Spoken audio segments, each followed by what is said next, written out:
from CDC 3 Daycare.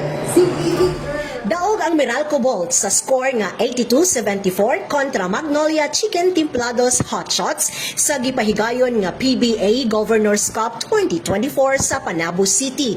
Gidayo sa mga katawhan ang Philippine Basketball Association League kung diin gikagubtan sa tanan ang pag-abot sa syudad sa mga iladong players sa maong koponan.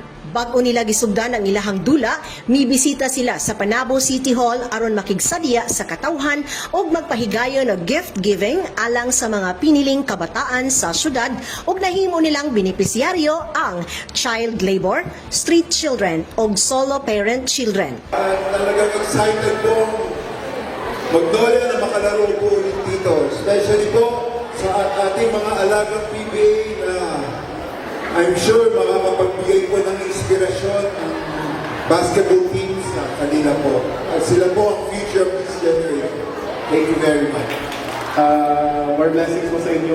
Eskwela po taro, pag-abot sa panahon pag-basketball player mo or something na maabot sa inyong dreams, padayon naman sa inyong pangalan sa inyong kinabuhi. Thank you. Human sila nga gi-welcome sa lokal nga panggaumhanan, diretso ang team sa Panabo City Gymnasium alang sa ilang pag-insayo. I'm very excited kasi lahat my cousin is andito sa may Talomo kaya they watching tomorrow for our game.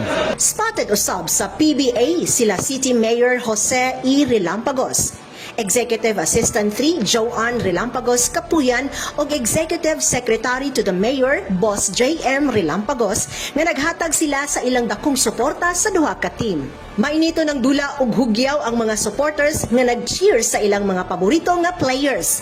Sa katapusan, lingaw ug nagmalampuson ang maong dula. Mahinumduman nga dugay na nga panahon nga wala nakabisita ang PBA sa syudad sa Panabo pero sa tuig 2024 dako ang kalipay sa mga PBA fanatics tungod nakita na nila ang ilahang mga idolo. Kauban sa kamera si Louie Panagsagan kini si Dali Amag nagikan sa City Information Office Broadcast Services alang sa Frontline News Panabo. Importante inform